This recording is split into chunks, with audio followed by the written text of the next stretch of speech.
بسم اللہ الرحمن الرحیم۔ السلام علیکم ورحمۃ اللہ وبرکاتہ۔ میرے پیارے ناظرین، خواتین و حضرات، جانتے ہو غریب کون ہے اور جانتے ہو مریض کون ہے؟ جانتے ہو خالی ہاتھ کس کے ہوتے ہیں؟ اور ایک بات، اور وصال یعنی ملنا کس کا ہے؟ اور موت یعنی مرنا کس نے ہے؟ تو سنیے نا یہ 5 باتیں اور 5 منٹ آپ کو اور آپ کی سوچ کو بدلنے والی ہیں۔ اللہ کرے آپ یہ ویڈیو پوری دیکھ لیں، وہ اس لیے آپ جانتے ہیں نا، مکمل سمجھ، مکمل بات سن کر ہی آتی ہے۔ محترم ناظرین، آپ دیکھ رہے ہیں یوٹیوب چینل ایگل کی آواز۔ اب سنیے، ایک مرتبہ حضرت موسیٰ علیہ السلام ایک دفعہ مصر سے مدین جا رہے تھے۔ راستے میں انہیں بخار نے آ لیا اور اس کے بعد بھوک بھی ستانے لگی۔ حضرت موسیٰ علیہ السلام نے دعا مانگی، اے میرے رب، میں مسافر ہوں اور مریض بھی ہوں اور میرے پاس کچھ بھی نہیں ہے۔ اللہ جل شانہ نے فرمایا، اے موسیٰ، کیا آپ جانتے ہیں کہ غریب کون ہوتا ہے، مریض کون ہوتا ہے اور بغیر مال والا کون ہوتا ہے؟ حضرت موسیٰ علیہ السلام نے عرض کی، اے میرے پروردگار، مجھے اس کا کچھ علم نہیں، اے اللہ تو بہتر جانتا ہے۔ تو جانتے ہو اللہ تعالیٰ نے کیا فرمایا؟ غریب وہ ہے جس کا میری طرح کا پروردگار نہ ہو، مریض وہ ہے جس کا میری طرح کا طبیب نہ ہو، اور بغیر مال والا وہ ہے جس کا میری طرح کا کار ساز نہ ہو۔ ناظرین محترم، اب بات کرتے ہیں وصال یعنی ملنے کی۔ آپ جانتے ہو نا، جو دنیا میں آیا ہے ایک دن اسے جانا ہے۔ تو سنیے نا، اسی جانے میں وصال بھی ہے اور موت بھی ہے۔ توجہ طلب بات ہے اب کہ وصال کیا ہے، مرنا کیا ہے اور قبر کی زندگی کیا ہے۔ وصال روح کا ہے اور موت یعنی مرنا نفس نے ہے، اور نفس آپ کا وجود ہے، یعنی آپ کا جسم نفس ہے۔ جانتے ہو نفس جو جسم ہے کیا ہے؟ یہ جسم جو خواہشات، حرص، ہوس، امید، تمنا کا مرکز ہے۔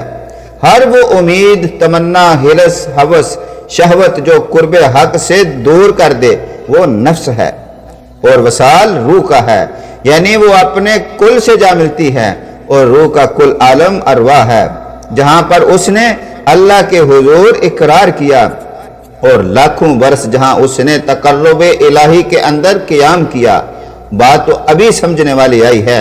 قبر کی زندگی بندہ نفس کے لیے سخت تر ہے، جس نے اللہ کی جگہ دنیا سے محبت کی اور جس نے دنیا کو اپنا کعبہ و محبوب بنائے رکھا، اور لوگوں کے ساتھ ظلم کیا، زیادتی کی، ان کا حق مارا، ان پر ستم کیا۔ ان کے لیے قبر مقام سزا ہے۔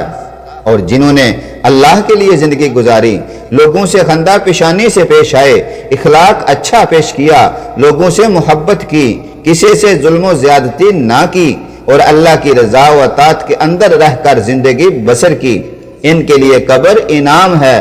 سو یہ سمجھ لیجئے کہ قبر مٹی کے گڑھے کا نام نہیں، بلکہ آپ کے وجود ہی کا نام قبر ہے۔ جس نے اپنے وجود کو خوف الہی میں رہ کر اسے برے کاموں سے روکے رکھا، اس کی قبر اچھی۔ جس نے دنیا کی ہوس میں اندھا ہو کر بری راہ اختیار کی اور بری زندگی گزاری، اس کی قبر بھی بری۔ سو قبر در حقیقت آپ کا اپنا ہی نام ہے۔ میں صاف صاف بات کرنے لگا ہوں۔ آپ زمین کے اوپر حال ہیں اور زمین کے نیچے آپ کا مستقبل ہے۔ جیسا اوپر وقت گزاریں گے ویسا ہی بدلہ نیچے پائیں گے۔ جس کے اعمال بیانک، اس کی قبر بھی بیانک۔ جس کے اعمال عمدہ، اس کی قبر عمدہ۔ موت عمدہ، وصال عمدہ۔ جان لو، اللہ کریم نے فرمایا ہے کہ میں نے انسان کو دنیا میں مختصر وقت یعنی زندگی دے کر دنیا میں بھیجا تاکہ وہ مجھے پہچان سکے۔ سو جس نے اللہ کو دنیا میں نہ پہچانا، اس نے آگے کیا پہچاننا ہے؟ وہ اندھا تھا، اندھا ہی اٹھایا جائے گا، جس کا وصال یعنی ملنا یہاں نہ ہوا، آگے کیا وصل ہونا ہے۔ پیارے ناظرین، یہ جملہ یاد رکھنا، اگر آپ بندہ روح بن کر رہے تو وصال ہی وصال ہے، یعنی آپ اللہ کے قرب میں ہیں، اور اگر آپ بندہ نفس بن کر رہے تو دوری ہے، اندھا پن ہے، موت ہے، سزا ہے، عذاب ہے۔ اس لیے آپ کی زندگی کا راستہ ہی بتا دیتا ہے، آپ کا وصال ہوگا یا موت ہوگی، اتنا تو اب آپ چیک کر سکتے ہیں۔ اور وصال کے لیے ایک مشورہ ہے، اور یہ مشورہ اس تحریر کو لکھتے وقت لاہور پاکستان سے میسج کی صورت میں ہمارے گروپ میں ہماری سسٹر فریحہ وقاص نے سینڈ کیا، میں نے اس ویڈیو کا حصہ بنا لیا۔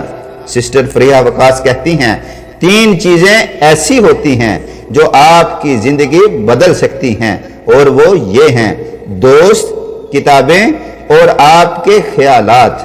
تو آپ نے انتخاب بہت سوچ سمجھ کر کرنا ہے، یعنی اچھی سوچ رکھنے والے دوست اور مثبت بنانے میں مدد دینے والی کتابوں کو ہی ترجیح دیں تاکہ وصال ہو جائے، موت نہیں۔ ہمیشہ کی طرح ان الفاظ کے ساتھ اجازت چاہوں گا۔ ویڈیو میں جو بات اچھی لگی ہو کمنٹس باکس میں ضرور بتائیے گا، اور اللہ تعالی ہمیں دنیا میں بھی آخرت میں بھی وصال عطا فرمائے، اور آپ جہاں رہیں خوش رہیں۔ اللہ ہم سب کا حامی و ناصر ہو۔ ملتے ہیں نیکسٹ ویڈیو میں۔ السلام علیکم۔